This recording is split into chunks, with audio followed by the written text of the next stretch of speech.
So, so,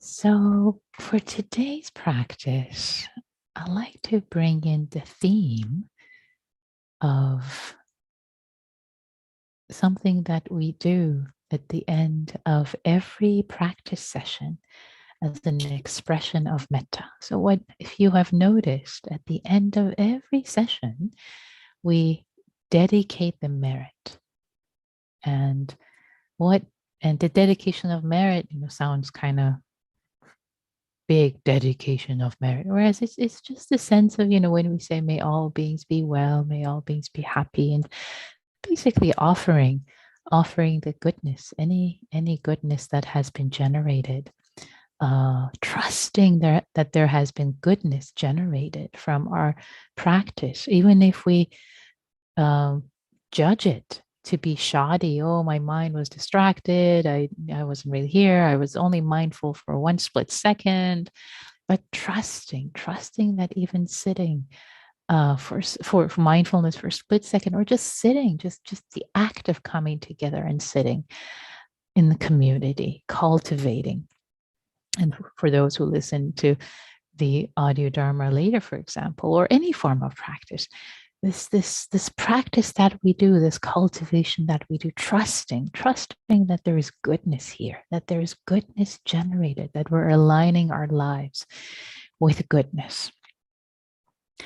And then when we trust that, what does dedicating merit really do? Well, one is that it connects us with that goodness, with reaffirming that, yes, there is goodness. Even if I was sleepy, even if the body was in pain today, that there was goodness, but just coming together, coming, sitting and practicing, there is goodness. So it reaffirms that when we dedicate the merit at the end and we share it with others. So it reaffirms goodness, our own goodness. It's a sense of trust, a sense of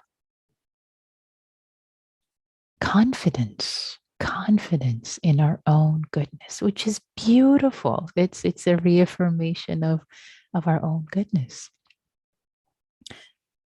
And another dimension, another aspect of this cultivation, this dedication of merit, this dedication of goodness that we trust has been generated, is an act of generosity. It's an act of generosity. Instead of, oh, okay, I'm doing my self-improvement project. Oh, I'm getting calmer. I'm getting better. I'm getting kinder. I. There's an act of generosity. Oh, I share this goodness. I don't just keep it for myself. I acknowledge the interdependence of all beings. I share it with everyone else. May it serve. May it be of benefit. May it be of service to my awakening and all beings awakening and their happiness and well-being. So it's an act of generosity. And in that act of generosity, it's also an act of metta. It's an act of kindness. We're just sharing this goodness. Like, here you go, all beings everywhere. I'm sharing my goodness. I trust there is goodness, number one. Number two, I share it generously with all of you. Yay. Love to you all. It's like a love note to all beings everywhere. Yay. Here's my goodness. I share it with you. Yay. As a blessing. So in that way, this dedication of merit is such a beautiful act. It's really an act of generosity, an act of metta, an act of trust and confidence also in our goodness. So there's so many dimensions in this. And I wrote a little article which showed up in Lion's Roar some years ago. So later I'll send a pointer. I'll ask Neil to send a pointer about this this sharing of merit. So here for our practice today, tapping into trusting that there is goodness, sharing it with as an act of metta and generosity with others. And I want to bring one more aspect here today, in today. And that is, and this is something that I learned from a good friend of mine who's been a monk and has practiced in Asia for 4 decades almost. Um, and and when when he did the dedication of merit, in the kind of traditionally in the Buddhist sense, there's the dedication started with dedicating the goodness to people, to our benefactors, to our parents, to people who have supported us, who have been kind to us in any way. Well, basically, our benefactors, whether they're alive or whether they have passed away. And also, just to say that connects with my culture, in the Persian culture, there's this idea of generating merit and sharing it with the deceased. And I know it's the same way in Japanese culture and many other cultures around the world.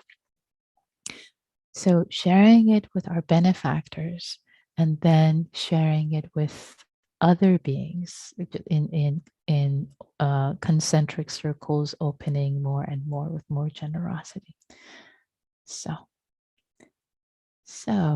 with all of that, we'll bring these into our practices of metta today. So let's begin. Let's formally begin our sitting, sitting and landing.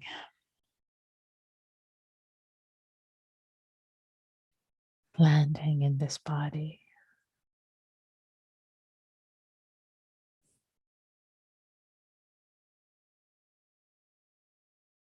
Landing in this moment in time.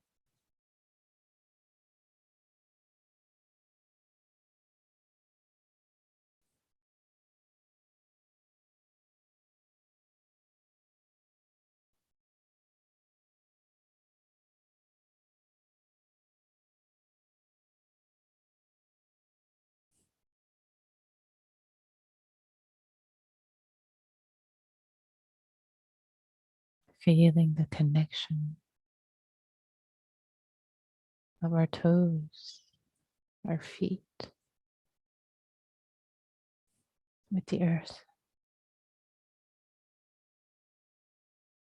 I am here.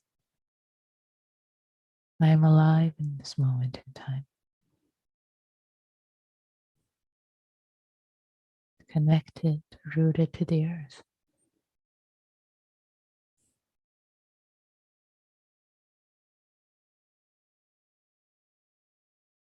Feeling your sitting bones, your bottom on the cushion, on the chair.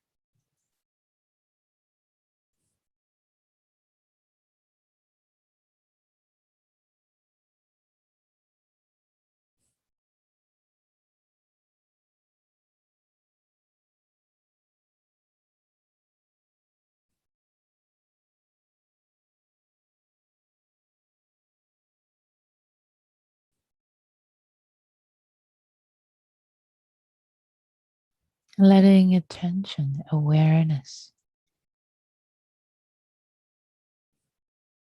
greet the body, greet the bottom of the feet, your bottom on the cushion, your hands touching each other or your lap.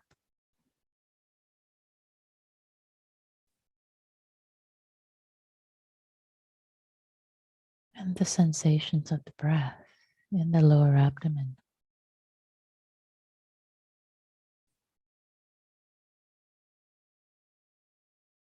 Calming, soothing.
here.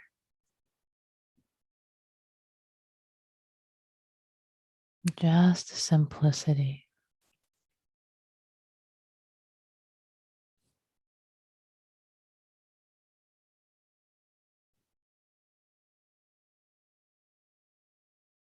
of awareness, knowing this body sitting and breathing.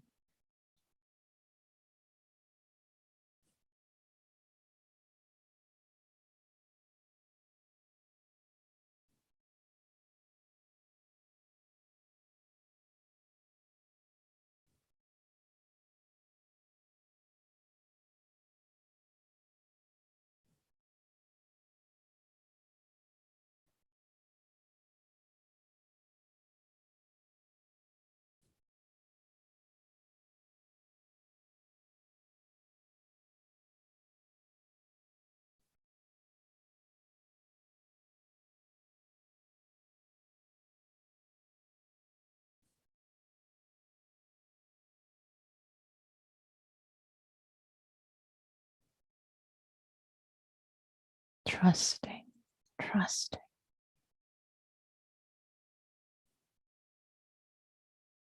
the goodness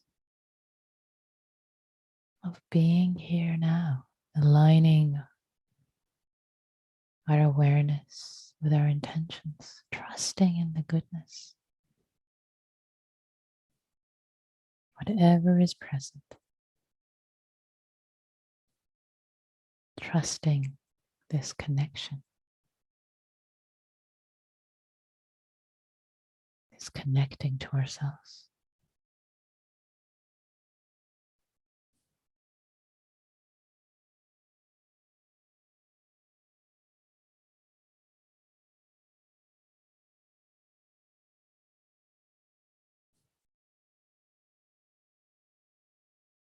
Connecting to awareness, trusting.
I'd like to invite you, as you remain embodied, connected, awareness,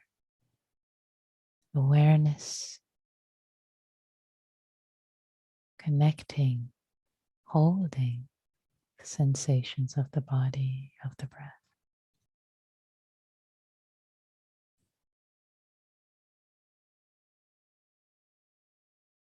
Bring to mind, bring to heart, bring to heart,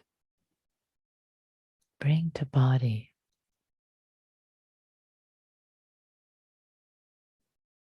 an appreciation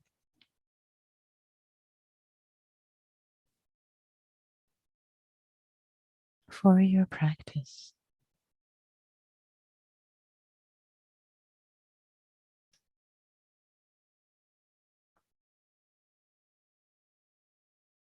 No matter how short or how long it's been.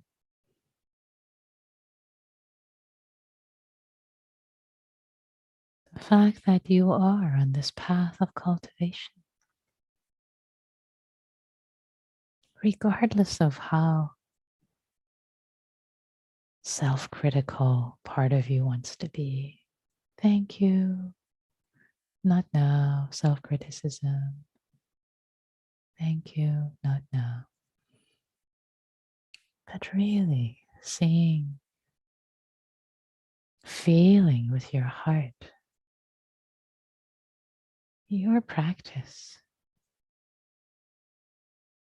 over time as an act of service, as an act of goodness, cultivating goodness.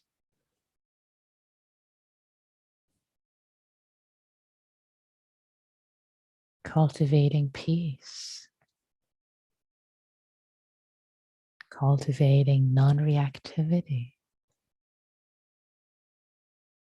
cultivating friendliness, care for yourself, for others, for the world. Cultivating awareness, presence, cultivating goodness, non-suffering, cultivating non-suffering. To serve you, this being who is yourself, to serve others.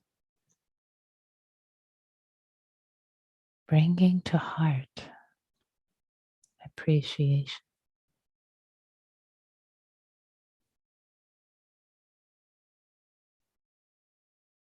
for this goodness accumulated, cultivated like a garden, planting seeds. You've planted so many seeds. Some of them you can see the flowers. Oh yes,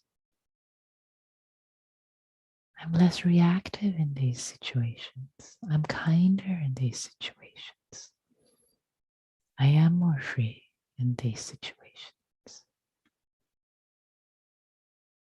And so many seeds you've planted in this garden,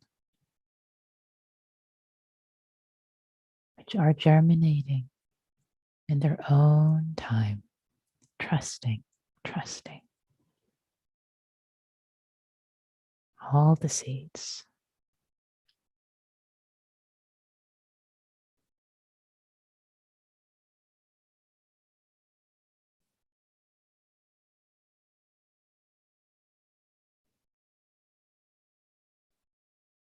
Yes, there's always more planting to be done, cultivating our garden, and yet appreciating the goodness of what has been planted.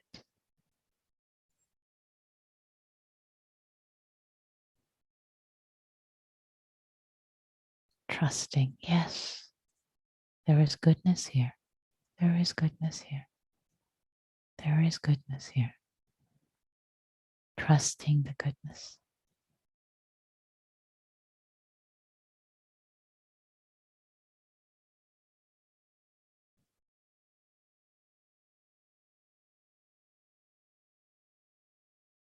And sharing with generosity, trusting the goodness. And sharing with appreciation the goodness, with appreciation first to the benefactors of your life, those who have supported you, been kind to you.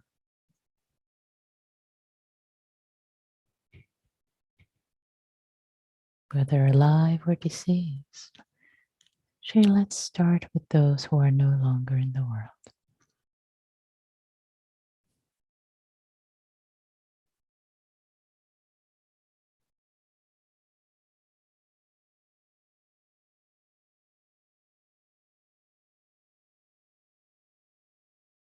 As if you were giving them flowers from your garden, knowing that the more flowers you share with generosity, with metta, the more flowers grow. The more you share, the more there is.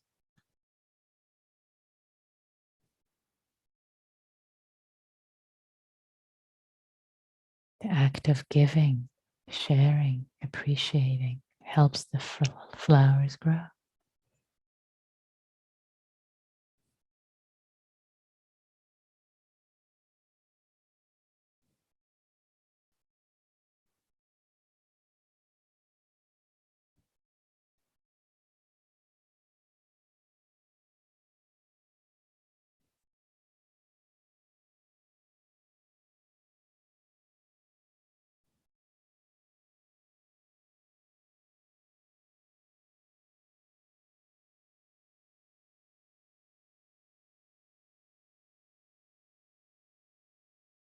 And then appreciating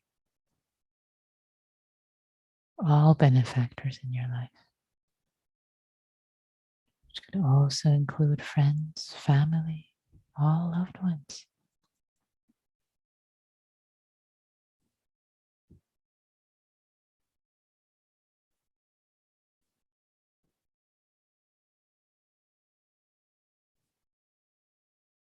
Sharing your gift of metta, your gift of goodness with them.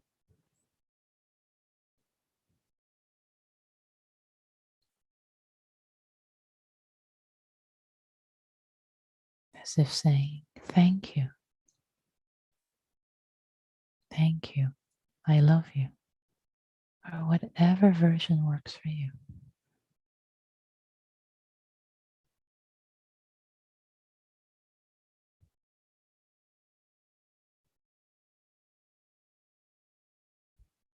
Thank you, I care for you. Thank you, I wish you well.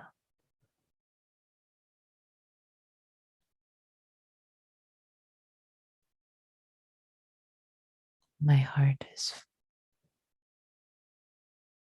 shares its affection, its care with you, giving and receiving.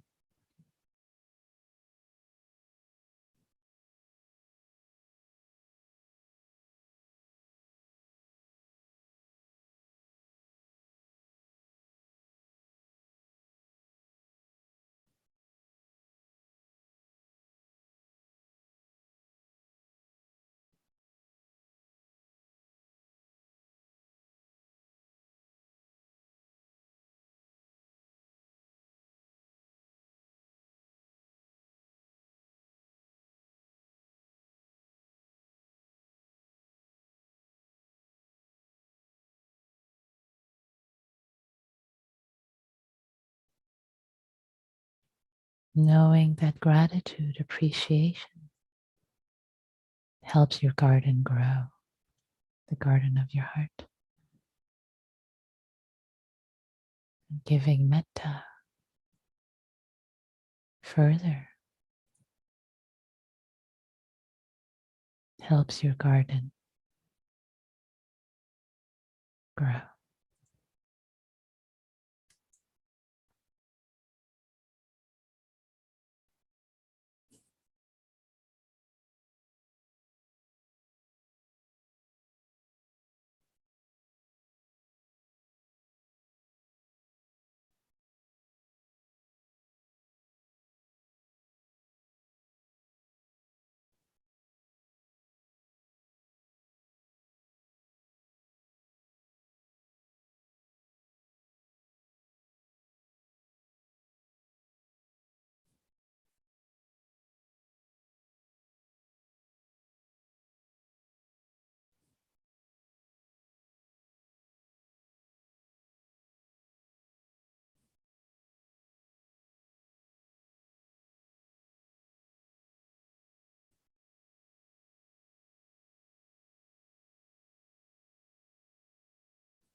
You're welcome to lean into the appreciation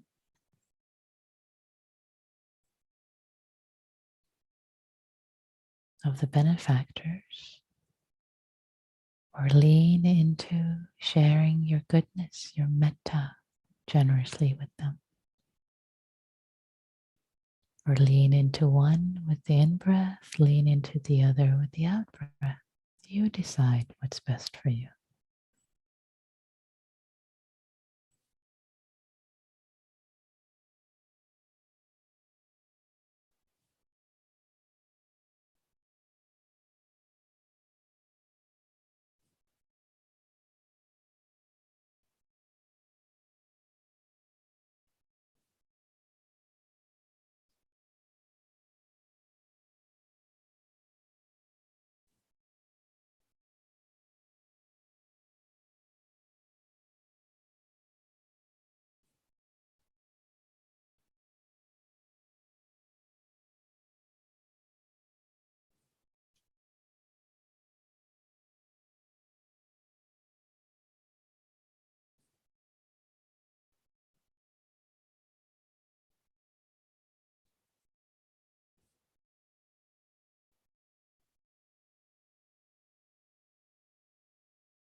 And now opening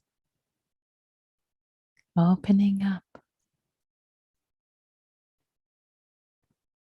from benefactors, friends, family, to all beings,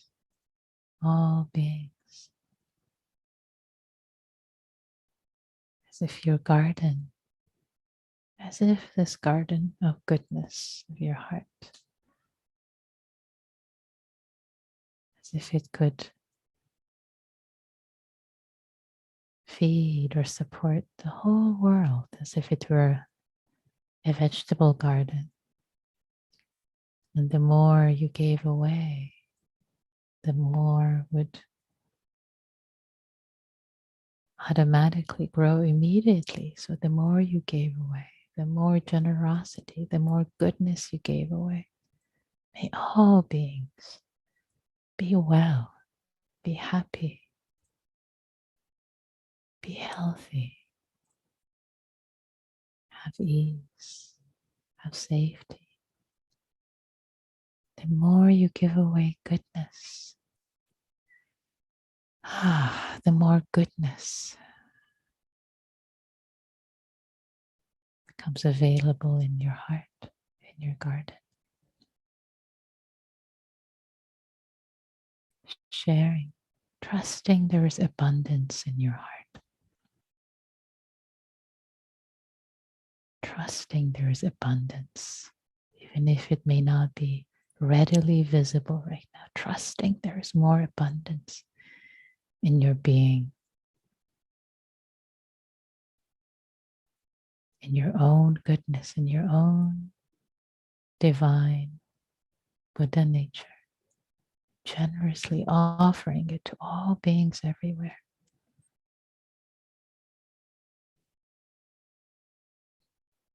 Sharing your goodness.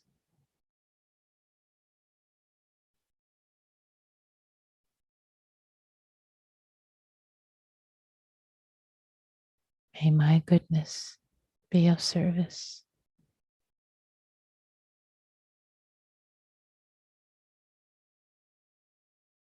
in ways I can and cannot imagine to others.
With each in breath, each out breath,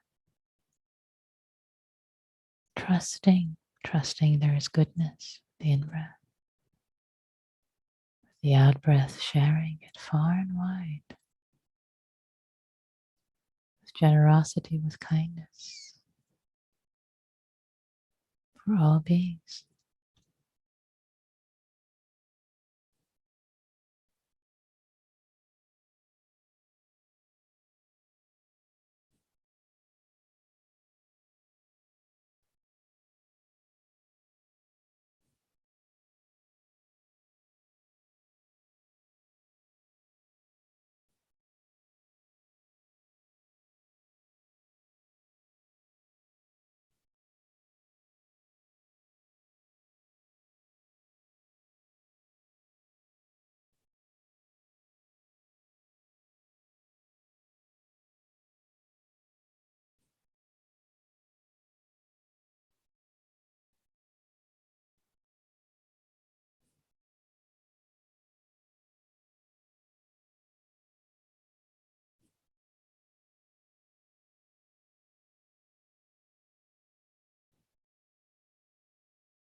And for the last minutes of this practice period,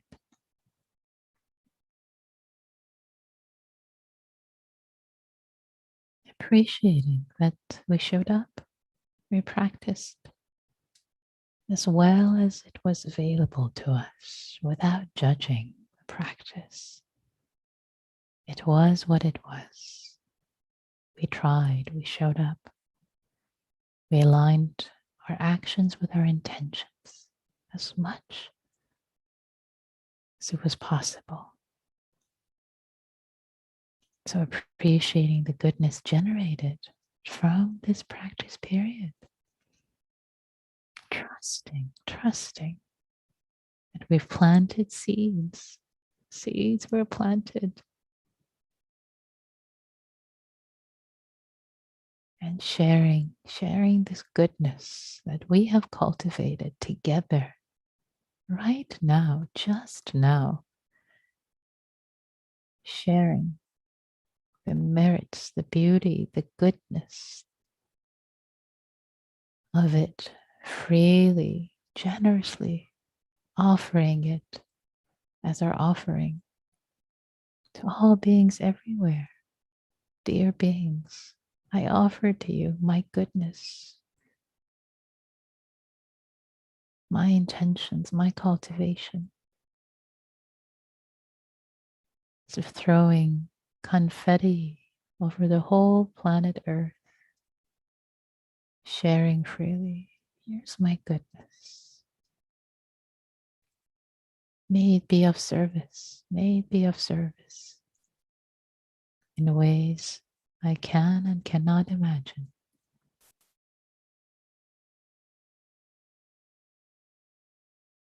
May all beings be free, including ourselves.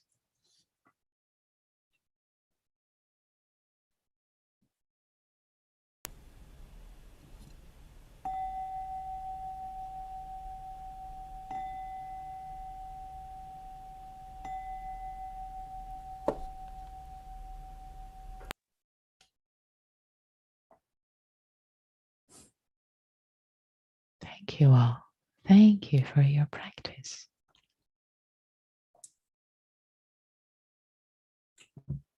So we have time. We turn to reflections, to observations, to questions. Another way that you share your practice with others. And many times it has been mentioned in this community, in the Sangha, when someone shares something, it's inspiring for others, whether it's a question, whether it's a challenge you have, whether there's something you realized, your mind found a new way to work with something. So you're welcome to raise your Zoom hand or type your reflections in chat. If you type them to everyone, I'll read your name. If it's just to me, I will read only the reflection, not your name. So what did you discover? Bill says, thank you, Nikki. This was very moving. Thank you, Bill. Would you like to say more? I would love to hear more from you if you're willing. Don't feel like you're put on the spot, but if you're willing, you're welcome to say more if you like. What came up for you? I was concerned that when you mentioned about focusing on people that are no longer there, that it would maybe get out of hand. It got emotional, but I didn't have a true meltdown, so that's good. But it's very emotional experience. It was good. So thank you. Thank you, Bill. Yeah, thank you for sharing that. In what you shared, I hear a connecting and a heart-opening experience of appreciation, especially with those who are deceased, which can sometimes become overwhelming with grief. But in this case, it didn't sound like, okay, it was emotional, but it was more supported with metta and appreciation instead of the grief and sadness. That's what I'm hearing. Powerful, beautiful, Bill. Lovely. Great. That's a great opening in that direction to connect with that. Lovely. Thanks for sharing that. Yeah. Yeah. Oh, nice. And reflection coming, appreciation that I was needing this time for reflection, one of you says. I see a couple of hands. Okay, Vimal, please. So I lost my wife to cancer 16 months ago at the beginning of the pandemic, 2 weeks into the lockdown. So she's pretty much on my mind all the time. But today I brought her into focus to thank her for 44 years together. I thanked her parents. I thanked my parents. So it was fairly emotional for me.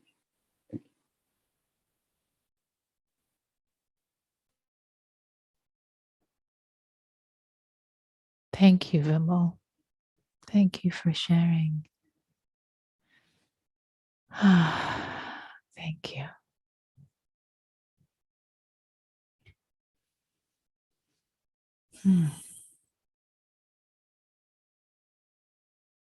And take a pause and just let Vimal's reflection land. Thank you. Thank you, Vimal.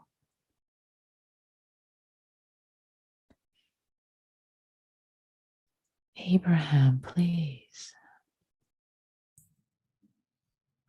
Thanks. Of course, it's easy to go to people that were very supportive, that one has a warm connection with, especially in childhood and things like that. And it's easy to send loving kindness to them. But what surprised me was how easy it was to send loving kindness to people who had been difficult in my childhood or in my younger life. People I'd had very contentious situations with, and it was easy. And I was grateful for that. Thank you, Abraham. I feel so much joy as you say this. My heart feels alit with mudita, with vicarious joy for you, for your practice. To be in a place that this is easy. Wow, beautiful. What grace. What grace, really. What beauty. Thank you so much for sharing that. Yeah. Thank you. Touched. Barbara, please.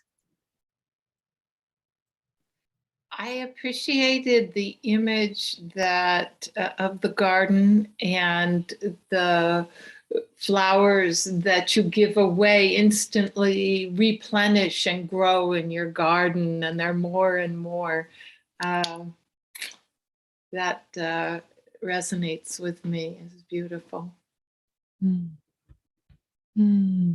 Thank you, Barbara. I appreciate you highlighting the imagery, because sometimes imagery can really help us. Again, we sometimes it doesn't, but sometimes it can really work in ways to, as well as metaphor. There's something about embodiment of these experiences that we have, that, oh, flowers, we give flowers to people as an expression of thanks, of kindness, of just like, oh, yes. And, oh, no need for a sense of scarcity. There's more, right? Sweet. Thank you, Barbara. Thank you. 2 more reflections that have come to me. Scattered mind today. Appreciate your permission at the end to have whatever experience we had. Peace arrived somehow anyway. Yay. Beautiful. Beautiful. And another reflection, my best friend is in hospice, so it was a sensitive contemplation for me too. Thank you for that reflection. Yeah. Yeah. And for me also, I'll share with you that for me also was a touching, tender reflection today. Someone who was dear to me and a benefactor in some ways passed away. I got news of them passing away, and it brought up all the connections. So I was bringing them and so many beings who've, thanking them and offering my practice, my goodness, to these beings who have passed on. So tender, sensitive, beautiful. And here we are, still alive with agency in this world. So dear ones, dear Sangha, let us turn now to practice in small groups with one another, holding ourselves, holding each other tenderly, especially tenderly today with this practice that we have done. And starting as always with 15 seconds of silent compassion, silent metta, compassion for ourselves, for others, and sharing as much or as little as you like about your practice, supporting each other, holding each other. We don't do this practice alone, as you know. We support each other. So see what needs to be held for you and what needs to be held for others. These beautiful beings who have their own gardens, their own flowers. So created the rooms and now they are open. Take care of yourself and each other. Okay, the rooms are closed. Everybody's back. And we have a couple of minutes for reflections. Violet, please. Hi, Nikki. Hi, everyone. Hi. In our group, we talked a bit about fear that arises during this practice. So this idea of like giving love and I don't know, like this garden that keeps producing flowers or this infinite source of love that you can keep giving and it doesn't run out. But when I am trying to cultivate that, and other people in my group also had this experience, this like very raw fear comes up in terms of like, this is not a good thing to do. This is not a wise thing to do, to give your heart in this way. This is unsafe. This is not good. And yeah, just a lot of like fear and terror that comes up. So I was wondering, like, where do you find like stability and safety in the practice, like when you're sort of opening your heart in this big way for the whole world? Yeah. So thank you. First of all, thanks so much for bringing this up and from the reflection from your group, especially. So when the sense of primal, the sense of fear comes up that this is not, in that case, what I would suggest actually working with it with the ways, two different ways. One is the ways we work with fear, with metta, right? Because actually metta is an antidote to fear. So comforting yourself, sense of, it's okay, sweetie, it's okay, it's safe, it's all right. It's all right. So making your fear feel safe instead of pushing the fear away or trying to push through it, like, I'm going to do this, because then if fear doesn't feel safe or acknowledged, it will just throw a tantrum. So it becomes rather difficult to do the practice. So acknowledge the fear. It's okay, sweetie. It's all right. It's okay. It's okay. And turning the metta to yourself so there's enough stability to then, like, okay, there's more stability, there's more trust, it's okay. And then dipping your toes into the practice again. In this way, you can expand further and further and further so that at some point, maybe the fear comes up, but it's not believed. It's like, it's okay, sweetie, you can be here. It's all right, fear, darling, you can be here too. And there can be a trust in the abundance. Both of them can be together. So little by little, but definitely not trying to push through the fear, but trying to see the fear, just being kind to yourself, kind to fear, and not necessarily believing it. It's when a child has a tantrum, you comfort it and you don't say, well, you're just having a tantrum, like, get up and go out play. And like, oh, sweetie, I know this is hard, darling. It's okay, sweetheart. But yet you're older, wiser, you know that the sky isn't falling. right? But at the same time, you are very kind and compassionate to the child who's having a tantrum. So with the same attitude. Does that make sense, Violet? Yeah, so send the metta to the fear and then eventually can hold the fear and abundance at the same time. And at some point, I think the fear will be allayed over time. But for now, yes, holding the fear with metta. And I'd love to hear more. If you, as you practice with this, I'd love to hear what comes up for you and what and others too to navigate this. Yeah, but not turning away. Thank you. Thanks. Yeah. So one last question, and we're over time, but I just want to say, so is the fear seen as protective and welcomed as part of metta? Not so much. It's not protective. It's not, it's so I wouldn't see it as a part of metta, but I would see it again as a part of us, part of our patterning that's having a little tantrum. So it's not necessarily a supportive, helpful aspect of our psychology in that way. I think that's what your question is. But for perhaps for scarcity in the past or fear in the past, something that arises. Anyway, I feel like this is a much bigger conversation, and we're already over time. So maybe we'll come back to this later, everyone. Maybe we'll come back to this. So I'll stay. Tell you what, I'll stay a few minutes extra tonight. How about that? I'll stay a few minutes extra for anyone who wants to stay. After we're going to close formally, but I'll stay afterwards if anyone wants to continue and discuss this. So, thank you all for showing up for your practice. May all beings be well. May all beings be happy, including ourselves.